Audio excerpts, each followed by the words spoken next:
नमस्कार, मी ऋतुषा कदम. सकाळी 9च्या बुलेटिनमध्ये आपल्या सगळ्यांचं स्वागत. 9च्या बुलेटिनमध्ये सुरुवातीला आपण 4 स्पेशल बातम्यांचा आढावा घेणार आहोत. सोलापूरच्या सीना नदीला आलेल्या पुरामुळे माढा तालुक्यामधील 16 गावांना प्रचंड फटका बसलाय. उंदर गावात सीना नदीचं पाणी शिरल्यामुळे शेकडो नागरिकांचं स्थलांतर करण्यात आलंय. तिथे मराठवाड्यातील जवळपास सर्वच जिल्ह्यांना अजूनही पुराचा वेढा कायम आहे. बीड, जालना, संभाजीनगरमध्ये रात्रभर पाऊस झालाय, तर तिथे जालना जिल्ह्यामधील अनेक भागामध्ये रात्री झालेल्या मुसळधार पावसामुळे भोकरदन तालुक्यामधील पूर्णा नदीला पूर आलाय. निमगाव येथील पुलावरून पाणी वाहत असल्यामुळे भोकरदन हसानाबाद हा संपर्क तुटलेला आहे. जळगावात जिल्ह्यामधील 40गाव तालुक्यात रात्रीपासून मुसळधार पाऊस बरसतोय. 40गाव तालुक्यासह परिसरातील अनेक गावांना या मुसळधार पावसानं झोडपलंय. डोंगरी आणि तिरूर या नद्यांना मोठा पूर आलाय.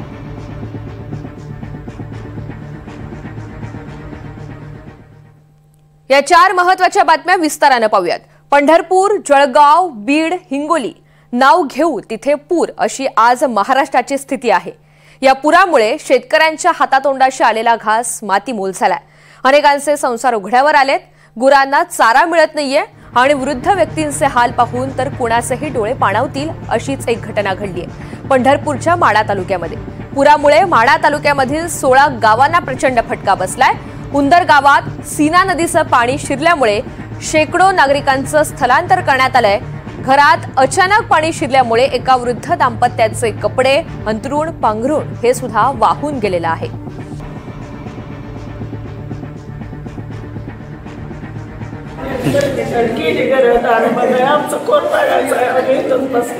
कुठे गेली लेकर बाळा? जिथे आहे ती करायला गेली. तुमची आमची पुण्याला आहे ते काय तर दवाखान्यात आहे. बर, बघायला कोणी येत नाही. 1.5 लाख खर्च झालाय. त्यासाठी काय नाही करून खाते तर ते तुम्ही मग आता आला असता आमच्याकडे, पण आम्ही खात होतो कसं तर ही वेळ आली आमच्यावर. तुम्ही काय करतो? मजुरी करत होतो? काय कुठली मजुरी काय तसलं ते पैसा आल्याला 4 पैसे खायचं तेवढंच. 1,500 रुपये लाडकी बहीण तेवढंच. ते बी 4 महिन्याला 2 महिन्याला येतात. तेवढंच खाऊन बसतो.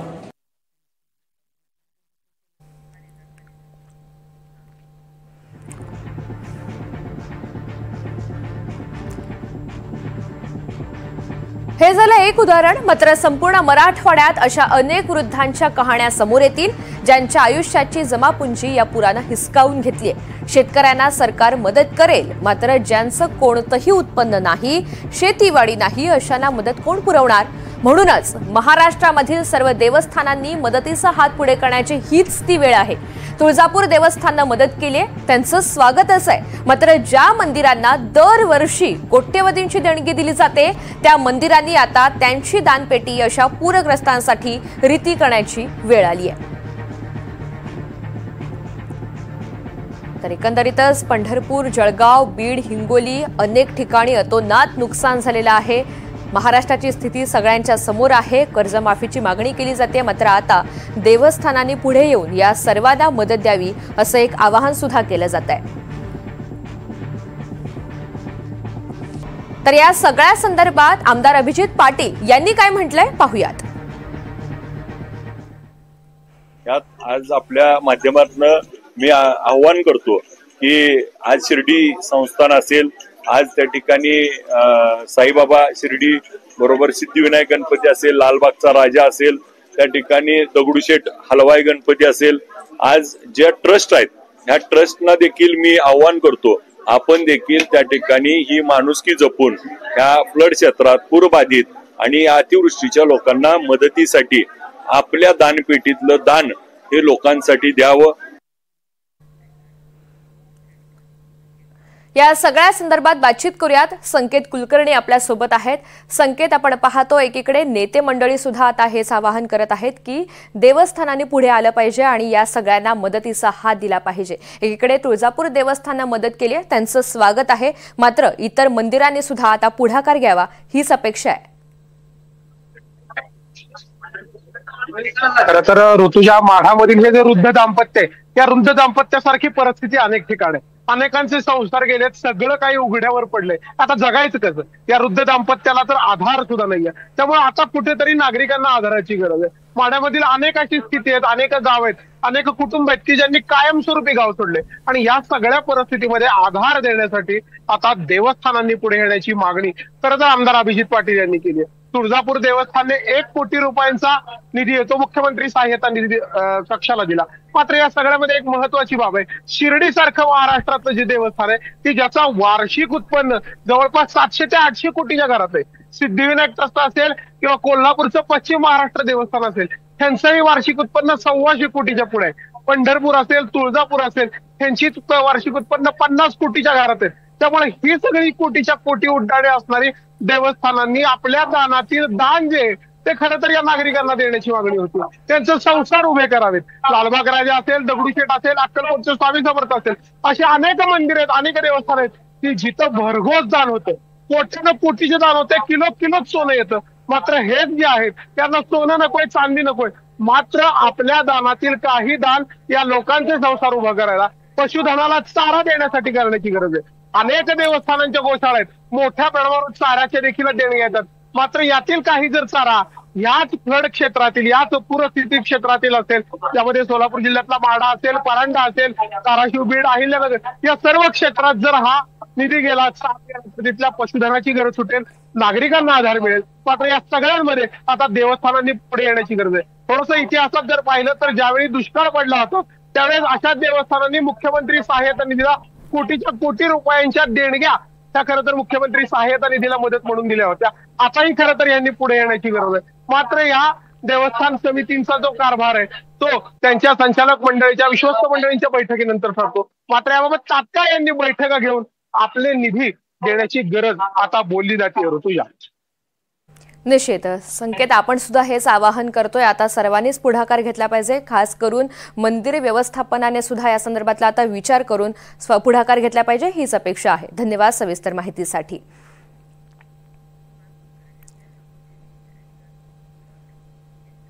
तुळजापूर मंदिरानं 1 कोटींची मदत करून चांगलं उदाहरण घालून दिलेलं आहे आणि या सगळ्या संदर्भात सुद्धा बातचीत करूयात. ओंकार कुलकर्णी आपल्यासोबत आहेत. ओंकार, ऋतुजा, जर पाहिलं तर सध्या धाराशिव जिल्ह्यात देखील मोठ्या प्रमाणात पूर परिस्थिती जी आहे ती निर्माण झालेली पाहायला मिळाली होती. आता हळूहळू जे आहे ते कुठेतरी पुराचं पाणी ओसरताना पाहायला मिळत आहे आणि पाणी जसं जसं ओसरत चाललेलं आहे तशा जे पुरात अडकलेले लोक होते त्यांच्या थरारक कहाण्या समोर येत आहेत. त्याचबरोबर त्यांच्या घराचं झालेलं नुकसान असेल, त्यांचं विस्कटलेली सगळी संसाराची घडी असेल, ती कशा पद्धतीने विस्कटली आहे ते हळूहळू कुठेतरी समोर येताना आपल्याला पाहायला मिळत आहे. आणि असंच पाहायला मिळत असताना कुठेतरी आता या संपूर्ण जी पुरात अडकलेली लोक होती त्यांचं बचाव कार्य झालं, मात्र आता त्यांना कुठेतरी मदत कार्याची गरज आहे. कारण की अनेक कुटुंब असे आहेत ज्यांना खाण्यासाठी अन्न नाही, अंगावर घालण्यासाठी कपडे नाहीत.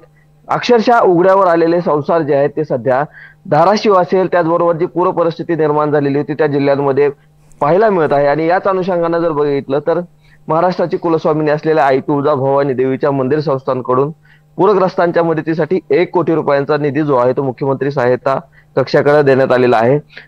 कुठेतरी ही जी बाब आहे ती नक्कीच अभिनंदनीय आहे. आई तुळजाभवानी मंदिर संस्थांचं जर उत्पन्न आपण पाहिलं तर जवळपास दर वर्षाकाठी मागच्याच वर्षीचं जर आपण उत्पन्न बघितलं तर जवळपास 48 कोटी 32 लाखांचं उत्पन्न जे आहे ते मंदिर संस्थांना झालेलं होतं. तर इतर सोने असेल, चांदी असेल, या माध्यमातून देखील उत्पन्न जे जवळपास 65 ते 70 कोटींच्या आसपास आहे.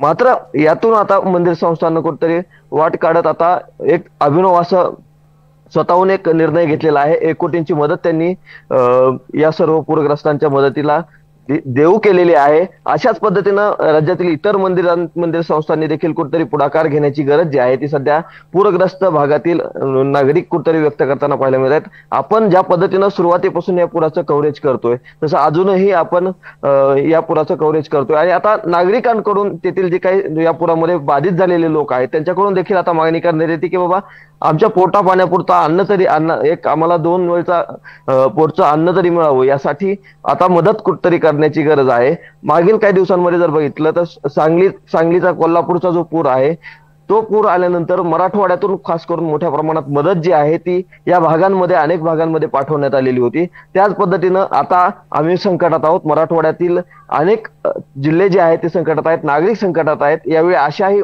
बाहेरच्या जिल्हा असतील, संस्था असतील, त्यांनी देखील कुठेतरी पुढाकार घ्यावा अशी आर्त हाक जी आहे ती कुठेतरी या संपूर्ण मराठवाडा असेल, पश्चिम महाराष्ट्रातले जे काही पूरग्रस्त बाधित जिल्हे आहेत त्यांच्याकडून घातली जाते। ऋतुजा, ओंकार, अभिजित पाटलांनी सुद्धा तेच आवाहन केलेलं आहे। इतर कोणते असे नेते मंडळी आहेत का त्यांनी अशा स्वरूपाचं आवाहन केलेलं आहे का? इतर कोणत्या महत्त्वाच्या संस्था आहेत का ज्यांनी आता पुढाकार घेतलाय? ऋतुजा, तसं जर बघितलं तर ज्यावेळीपासून ही संपूर्ण पूर परिस्थिती निर्माण झालेली आहे त्यावेळेसपासून अगदी प्रत्येक जण जो आहे तो आपापल्या पद्धतीनं या संपूर्ण पूरग्रस्त भागातील लोकांना मदत करण्यासाठी पुढे येताना पाहायला मिळतोय। आता धाराशिवचं जर उदाहरण घ्यायचं झालं तर IMA जी डॉक्टरांची संस्था आहे त्या डॉक्टरांच्या संस्थेकडून देखील या पूरग्रस्तांसाठी निधी देण्याचं काम करण्यात आलेलं आहे।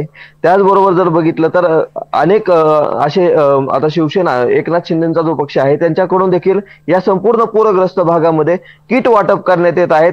परंड्याचे आमदार तानाजी सावंत यांनी देखील त्यांच्या वैयक्तिक मदतीच्या माध्यमातून अनेक लोकांना अन्नधान्याचे किट पुरवलेले आहेत। त्याचबरोबर जे मी तुम्हाला सुरुवातीला सांगितले की अनेक लोक असे आहेत ज्यांच्या अंगावर घालायला कपडे देखील त्यांच्याकडे आता शिल्लक राहिलेले नाहीत। अनेक विद्यार्थी असे आहेत जे ढसाढसा रडतायत की आमच्या वह्या पुस्तकं नाही आहेत आमच्याजवळ, सगळं जे काय आहे ते वाहून गेलेलं आहे। भविष्यात हे जे वह्या पुस्तकं वाहून गेलेले आहेत ते अक्षरशः त्याबरोबर त्या विद्यार्थ्यांचं भविष्य देखील वाहून गेलंय असं देखील म्हणता येईल। अशा ज्या विद्यार्थ्यांना कुठेतरी आता मदतीची गरज आहे आणि प्रत्येक जण आपापल्या परीने मदत करताना पाहायला मिळतो। अनेक जण तर अशी मदत करतायत की त्यांचं कुठेही नाव नाही, गाव नाही, पण ते मदत मात्र देण्याचा प्रत्येक जण आपापला वाटा जो आहे तो उचलण्याचा प्रयत्न करतोय। अशात हे मोठमोठे मंदिर संस्थान जे आहेत त्यांनी देखील संकटाच्या वेळी धावून जाण्याची गरज आहे असंच प्रत्येक जण कुठेतरी म्हणताना आपल्याला पाहायला मिळतं। तुझ्या बरोबर आहे ओंकार, आपलं सुद्धा तेच आवाहन असेल। सणावाराचे दिवस अगदी तोंडावर आहेत, सर्व संसार हा या लोकांचा वाहून गेलेला आहे। असं असताना ही छोटी मदत सुद्धा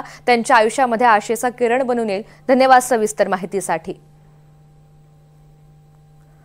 मराठवाड्यात अनेक दिवसांपासून पावसाचा कहर पाहायला मिळतोय। नांदेड, धाराशिव, बीडसह हिंगोली जिल्ह्यांना मोठा तडाखा बसलाय। 141 मंडळांमध्ये अतिवृष्टी झाली आहे, जनजीवन विस्कळीत झालेलं आहे। मराठवाड्यात अनेक दिवसांपासून मुसळधार पावसानं हाहाकार माजवलाय।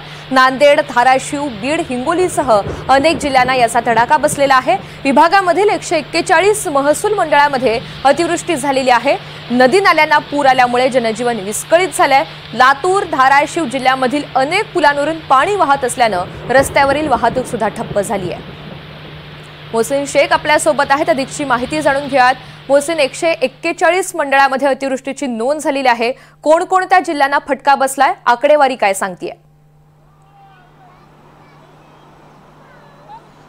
ऋतुजा, नक्कीच अत्यंत भयंकर सगळी परिस्थिती मराठवाड्यात पाहायला मिळते। जो पाऊस काल परवा ओसरला होता तो पुन्हा मराठवाड्यात सुरू झालेला आहे। संभाजीनगरच्या वैजापूरमध्ये अक्षरशः हाहाकार पाहायला मिळतोय। लोकांना रात्री पहाटे 3 वाजेपासून स्थलांतरण करावं लागतं। बीडमध्ये देखील अशीच परिस्थिती, जी मराठवाड्याची आपल्याकडे आकडेवारी आली आहे 20 तारखेपासून 26 तारखेपर्यंतची तब्बल 12 लोकांचा पूर परिस्थितीमुळे आणि पावसामुळे मृत्यू झाल्याचा धक्कादायक आकडा जो आहे तर समोर आलेला आहे।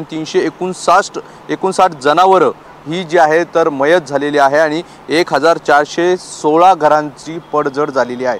ही 26 तारखेपर्यंतची आकडेवारी आहे। 27, 28 या 2 तारखेची आकडेवारी अजून अपडेट होते आणि त्यामुळे ही आकडेवारी जर बघितली तर भयंकर असा परिस्थिती आपल्याला पाहायला मिळते। अजूनही बिंदुसरा नदीला बीडच्या जे आहे तर पूर परिस्थिती निर्माण झालेली आहे। रात्री मुसळधार पाऊस सुरू होता। बीडच्या शहरालगत असलेल्या अनेक वसाहतीमध्ये रात्री पुराचं पाणी घुसलं होतं। आत्ता कुठेतरी हे पाणी ओसरताना पाहायला मिळतंय। वैजापूरमध्ये जर परिस्थिती बघितलं तर अनेक नद्या नाल्यांना पूर आलेला आहे आणि आत्ता जी एक मोठी बातमी आपल्याकडे समोर येते ती म्हणजे जायकवाडी धरणातून आत्तापर्यंतचा सर्वात मोठा विसर्ग करण्यात आलेला 1,22,000 क्युसेकने पाणी जायकवाडी धरणातून सोडले जात आहे। 9 जे आपत्कालीन दरवाजे होते ते देखील उघडण्यात आलेले आहेत। त्यामुळे आता जायकवाडी खालचे जे आपेगाव असेल, जी गावं आहे, नवगाव असेल, ही सगळी गावांमध्ये आता पाणी घुसण्याची शक्यता आहे।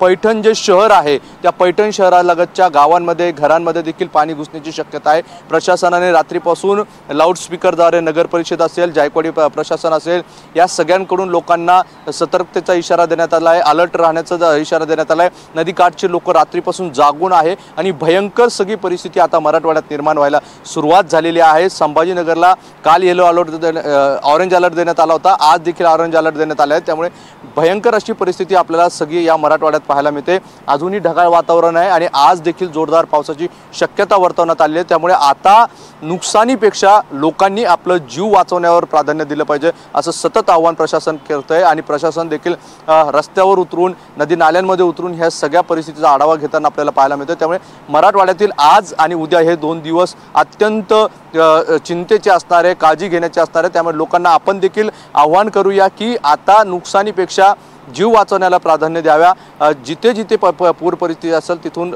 नदी पात्रात उतरू नये, तसेच तात्काळ काही गरज असल्यास प्रशासनाला संपर्क करावा आणि आपला जीव वाचवणं याला प्राधान्य दिलं पाहिजे।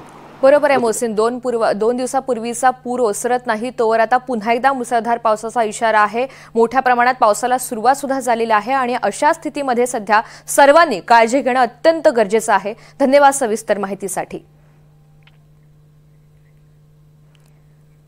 नांदेड शहरामधील जुन्या नांदेडला गोदावरी नदीच्या पुराचा फटका बसलाय। नदीला पूर येणार याची पूर्वकल्पना असल्यामुळे सुदैवानं कोणतीही जीवितहानी झालेली नाही। धरण 120% इतकं भरलंय। गोदावरीचं पाणी तेलंगणा राज्यामध्ये सोडलं जात असून अजून किमान 4 तास हा पाण्याचा वेढा कायम असण्याची शक्यता वर्तवण्यात येते। तर नांदेड शहरामधील जुन्या नांदेडला गोदावरी नदीच्या पुराचा प्रचंड फटका बसलेला आहे। एकीकडे शेती पिकांचं सुद्धा नुकसान झालेलं आहे आणि काही नागरी वस्त्यांमध्ये सुद्धा हे पाणी मोठ्या प्रमाणात शिरलंय। योगेश लाटकर आपल्या सोबत आहेत, अधिकची माहिती त्यांच्याकडून जाणून घेऊयात। योगेश। ऋतुजा, नांदेड शहरातील जुना नांदेड हा जो नदीकाठचा सखल असलेला भाग आहे, या लो लाईन एरियामध्ये मोठ्या प्रमाणात पाणी शिरलंय। हे पाणी येणार याची कल्पना प्रशासनाने आधीच दिली होती, त्यामुळे कुठलीही जीवितहानी जी आहे ती झालेली नाहीये। मागच्या 24 तासापासून नांदेडमध्ये पाऊस पडलेला नाही। काल गोदावरी नदी ही अत्यंत कमी अवस्थेत होती, मात्र मोठ्या प्रमाणात विष्णुपुरी प्रकल्पातून पाणी नदीपात्रात सोडल्यामुळं या नदीला एक प्रकारचा पूर आलेला आहे। वरच्या भागातून मोठ्या प्रमाणात पाण्याचा वेवा असल्यामुळं धरणातील पाणी जे आहे ते नदीपात्रात सोडलेलं आहे। नांदेडचं विष्णुपुरी धरण तब्बल 1,200% इतकं भरलेलं आहे आणि हे पाणी पुढे तेलंगणाकडे सोडलं जात आहे। त्यामुळे या लो लाईन एरियाला पाण्याने वेढा घातलेला आहे।